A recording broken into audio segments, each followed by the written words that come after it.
Welcome to What the Biz, where we talk about building successful businesses, balancing life, and all the WTB in between. With your hosts, me, Richard Pyatt. I'm Bridget Vector. And I'm Dan Prochko.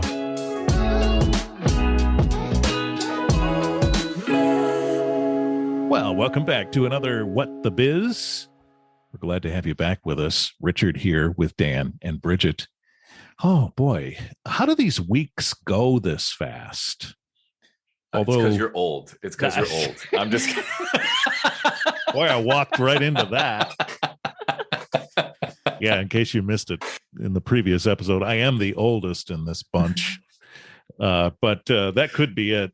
It also could be that the week that we're recording this was a short week, so maybe that's it. I kept thinking it was the day before, the whole week long. Put my garbage out a day early on the regular day, but of course they're a day behind.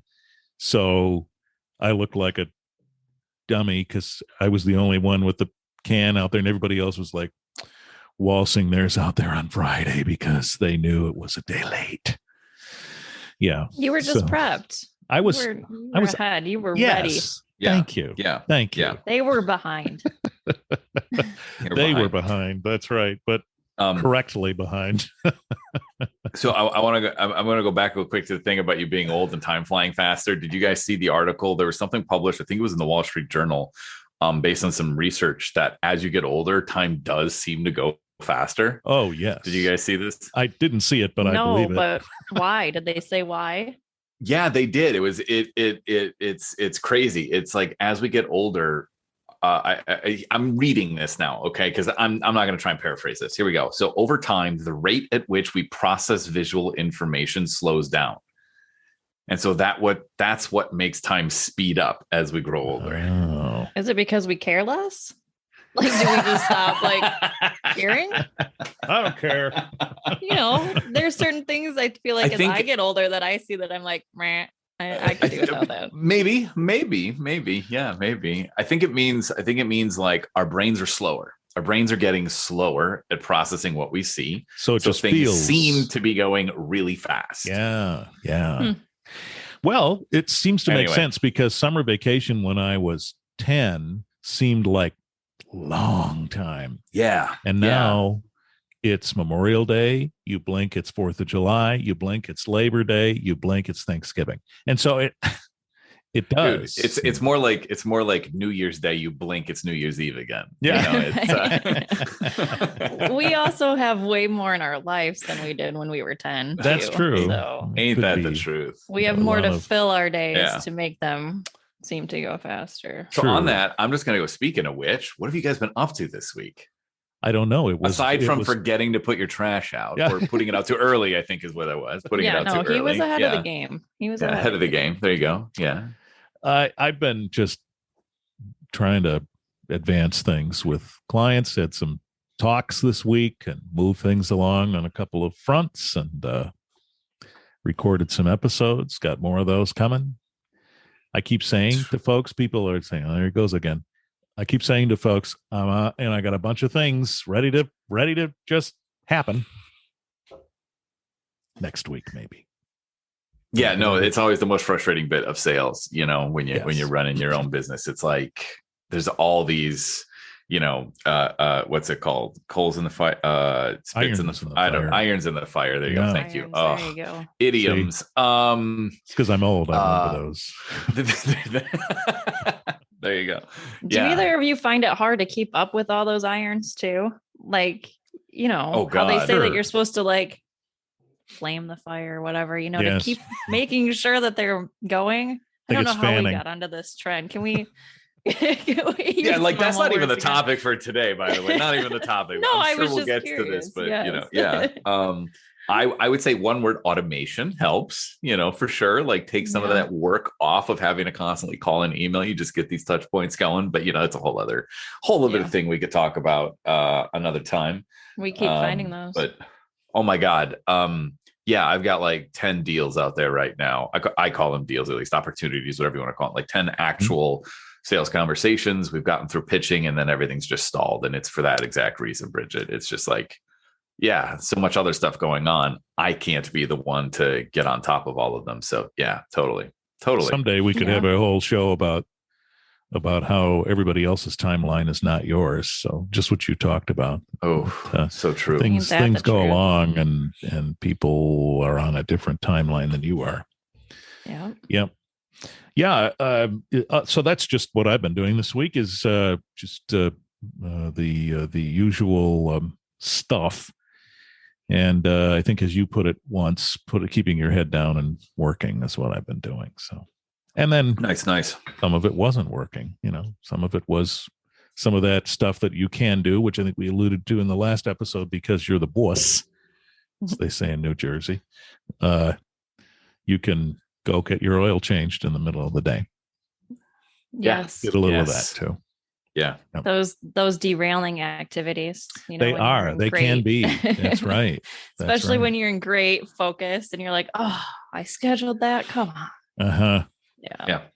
Yeah. I've been in the thick of a month end with clients. We hit that time of, beginning of the next month, trying to get the previous month closed out. And it's funny because our topic today kind of feeds into what I felt this week, where I kind of would like to step back from more of that job role. And I've been bringing my team into more conversation and handing more off. So my week has been busy with that, because to do your job and try to hand things off is a little difficult. And let's see, my oldest turns 13 today. So we have a teenager in the house, birthday celebration this week. So that's exciting. Yeah. 13, huh? So only a couple years from a driver's license. Oh, only a few. It's funny. I took them to a local drive-in restaurant last night as kind of a pre-celebration for them. And we were driving, and I swear every time I drive, people are so distracted. I'm always avoiding something from happening. And he actually looked at me and said, you think that maybe you could just drive me everywhere forever? Like, I don't know if I want to do this.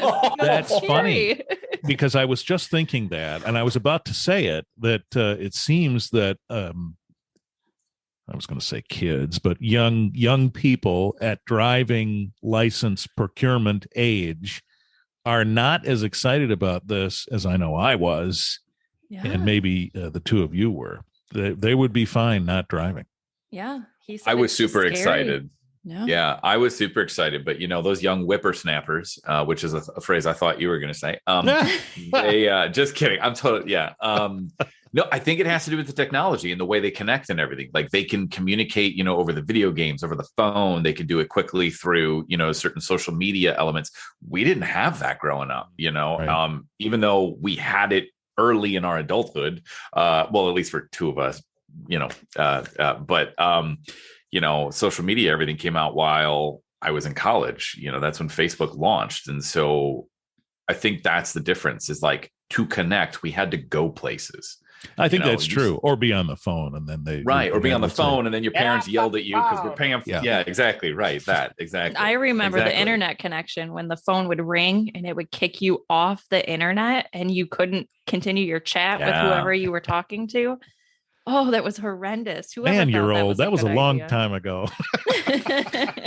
We're all old. I mean, relative at this point, By the time our podcast has enough followers where we are content, podcasts are going to be so passe. It's going to. This is going to be over. This is me being cynical. I'm just joking around. I sure hope not.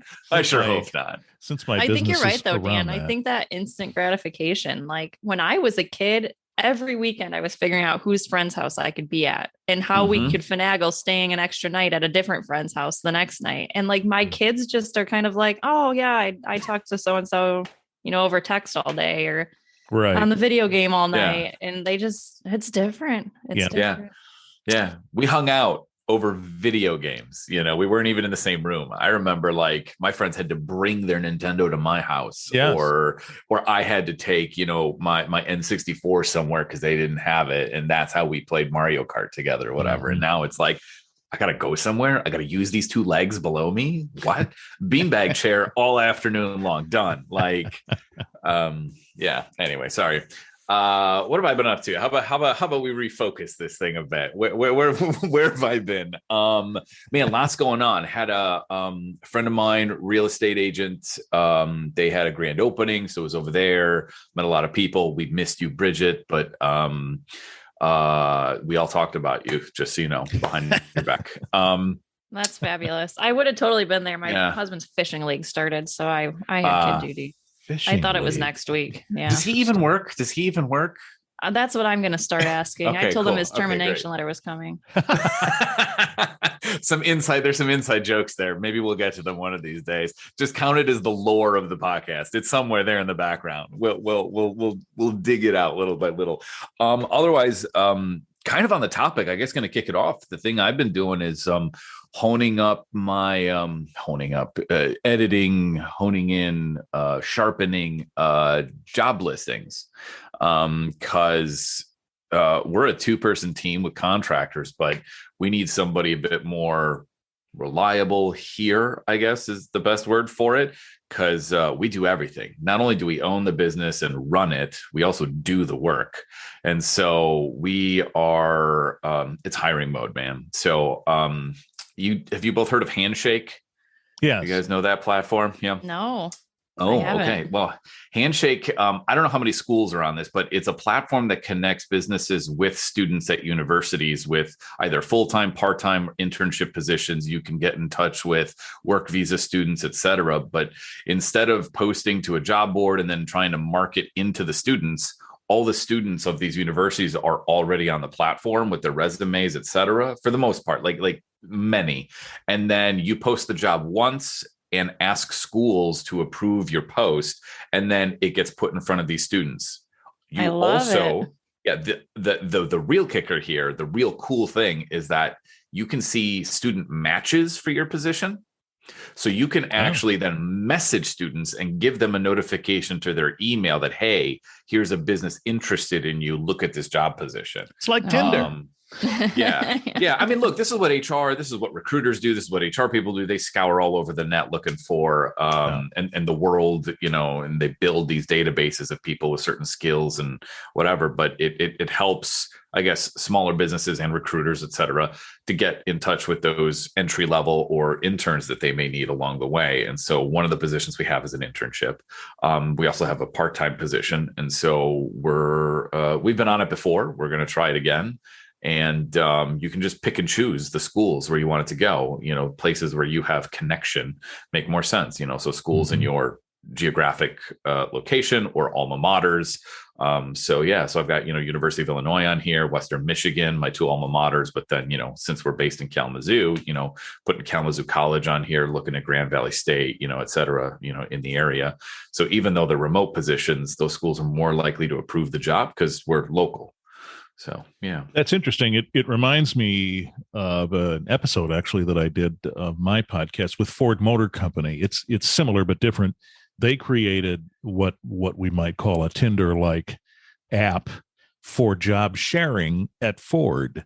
So if you were in a full-time position, but you were interested in scaling back, you could connect with someone else who would be interested in sharing that job with you by way of this app that was created.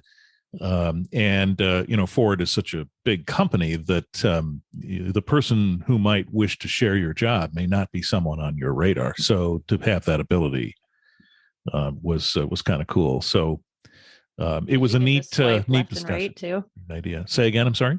Did you get to swipe left and right too? Yeah, exactly. Yeah, you can find people's listings and find what their strengths are and make a connection that way. No, and that's start awesome. talking about the job sharing, which is kind of cool.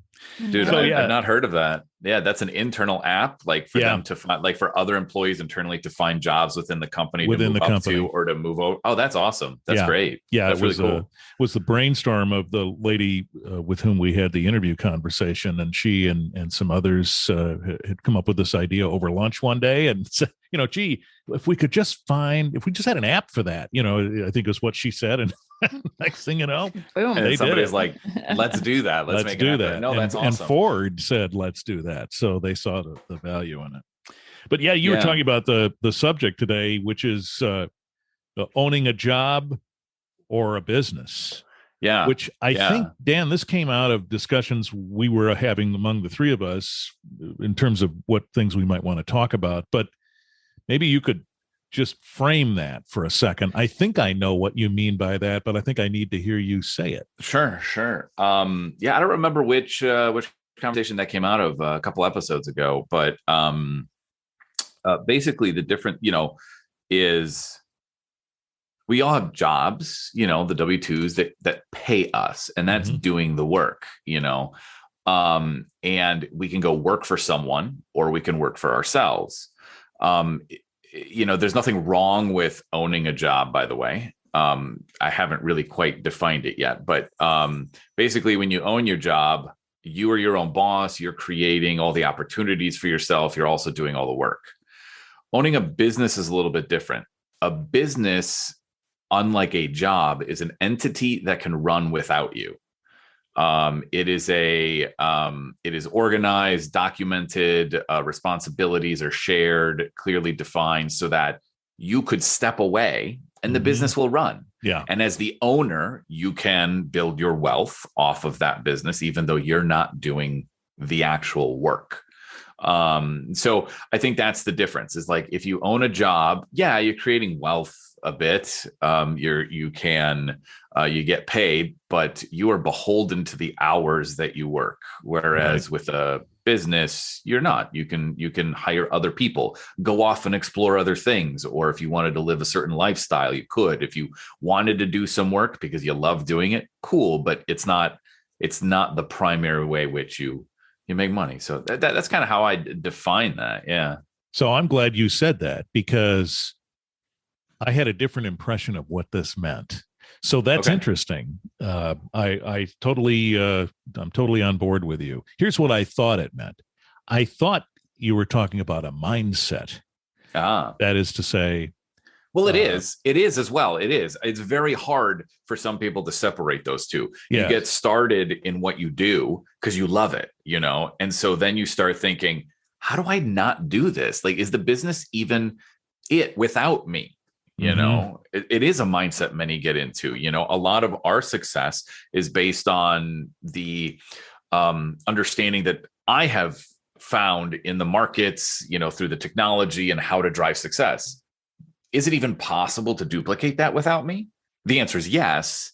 It's just, can I get over that fear and that roadblock and actually do it? So that's where we're at, actually. Yeah, I get that. I thought you meant a mindset of an entrepreneur versus a job holder. So I'll give you an example of that. I have a friend who has a business or is sort of starting one, but I don't know that being an entrepreneur is her passion. The work is her passion. So I thought that's how I was viewing this was, do you have the mindset of someone who has a passion for owning a business and advancing it, or someone who just has a passion for a job and they happen to have a business doing that? Do you understand what I mean? Yeah. Look, it kind of goes hand in hand, really. Yeah, it does. Yeah. Mm-hmm. But that's interesting that you said about the notion of a business running without you, because I was in the company of some entrepreneurs recently, and a young woman who's in that group said that's exactly her goal, is to develop her business in such a way that she doesn't have to be there. And that's really when you have a business, because if you have something that needs you to run and you ever had a goal to sell that business, there's no way to sell that business because it needs you to be the function of that business. So if you kind of create it around your face or yourself, it's going to be very hard to ever have that complete business. Yeah. Interesting. And I think a lot of us that start out, we get stuck in that. I mean, by default, we have to be doing the job out of the gate. And it's really easy to get stuck in that, because then you get busy, you get bogged down, you can't find the time, like Dan was saying, to even put those other pieces in that you need. And I mean, everything takes time. And when you're wearing 15 hats, it's hard to start to get rid of one of them. Yes. So what are the goals for you both? Do you both hope that your businesses will run on their own without you, or is that yes, not please? your goal? Yes, please, dear down. Lord. Oh, yes, yeah, no, I'm with Bridget. Me. Yes, yes, hands down. We've and Bridget knows this because she's seen a lot of the internal stuff we've done. Like we've documented all of the positions within our company. We're 2 people, but there's an org chart. We have an org chart with like 8 seats. Okay. Mm-hmm. There's like eight defined roles within our company. I think it's something like that. We've defined what those roles are. And mm-hmm. between me and Jenny, we've divvied those seats up. And so now that we've grown to a certain point, we can start actually just hiring and people into those seats so that we can relieve ourselves of those responsibilities. You know, we've documented what those people do. We've got literal Word docs that describe step by step what the responsibilities are and how they happen. It's not so detailed where it can't change the point, you know, because the tools will change and therefore the steps within that tool. But it's like, you know, if you're a blog writer, it's like draft the blog post and here are the requirements based on SEO. And then it's like publish within the CMS, you know, it's like that broad because it could be WordPress, it could be some other site or something like that. Yeah. And so that person now knows, oh, here are the things I have to manage to do this position. And then together with that person, we would put down like, here are the goals, you know, the actual metrics. But yeah, so we've defined each role and now we're hiring into those roles at the bottom, you know. Yeah. I'm not going to hire a new CEO. There's nobody for them to manage except for me and Jenny. Yeah. So it's you know, there's a term in EOS, delegate and elevate. Yeah. And so what it means is basically you delegate things below yourself and elevate yourself up to higher positions. And so that's what we're doing. We're just starting to fill in the bottom of our org chart. And we just keep moving our names upward and upward, hopefully until we're only in the CEO box, you know, and then at that point, the question just becomes, when do we just hire the CEO and step away, you know? Mm-hmm. And that's what that next step would look like, but it takes documentation. It sounds tedious. It kind of is, but it is exciting because once you have it done, that's when you can start really stepping away and feeling like you're not beholden to it. Yeah. Yeah. I could get so detailed about things like cart before the horse stuff, but it's dude, it's exciting. And one, it was exciting when we did it for ourselves, because then there was like less bickering of who's responsible for what. It's like, oh no, that's totally not me, you know, and or it's like, no, that yours. Is me, or that's totally my fault. Yeah, right. No, that was my responsibility. Like I should have totally done that. I'm on it, you know, like we know that. I think what you've done is exactly most likely what needs to be done if you're going to begin to bring others in, is to have a clear understanding of what the roles are.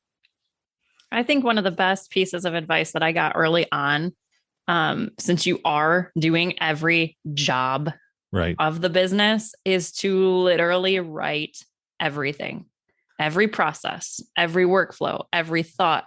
And whether it's messy or not, as you're throwing it on paper, you're doing that work consistently. So just kind of keep adding to it over and over. I wish I would have gotten it earlier on when I started, but in my case, the business kind of took off faster than I expected. So it was, you know, swimming instead of sinking. So I had to go back and kind of redo all that, or at least start all of that. But that was a huge piece of advice. Just write whatever you can down as to what your process or workflow looks like. Yeah, that is interesting, because I had I don't know if you'd call it a moment of clarity, might have been a moment of pooing my pants, but it was a moment where I realized I'm the only guy here, or gal, or whatever. And if I weren't here, how would things get sewn up with my clients? So there's another reason. And really, in my previous work life, my boss used to say all the time, if you got hit by the proverbial bus, could we come in here and do what you're doing and have instructions? And right now, I would say that would be yes and no in my position. Somebody would have to come and try and sort it out. And that's a little scary. You both have folks with whom you work who could slip in and try and take care of it in your stead. I can't get my cat to do anything. So whoa, not quite yet. Like, we're almost there. Like we're close. Like, no matter how much it sounds like we've got everything together, like almost. Like, I don't know if everybody could totally step in and take over what we're doing. Well, fully, you probably close. You're close, and you've been writing, Bridget, procedures and things that somebody could. I would say even with that though, it wouldn't work right now. But I am not nearly to that place where I would feel like somebody could come in and continue this like it is. And that whole bus statement is so true, because that's kind of how you gauge. I mean, you gauge when you've made it there, when you can say, it could last forever without me. If you could say, oh, it'd last maybe 3 days and stuff would kind of start falling through the cracks, those are where you identify your issues and where you really need to ramp it up. So, I would say the way my business is, it would end, but there would have to be someone to step in and close out things, right. And that has to be sorted out. So. Now, I wonder too how much it is that business owners, while we want that freedom, struggle with the giving up pieces of control. Yes. The kind of, will it be done? I do it? Will it match what, my expectations are? And that's kind of where I even see the building of a culture of your business is super vital too at the same time. And that's just a whole nother.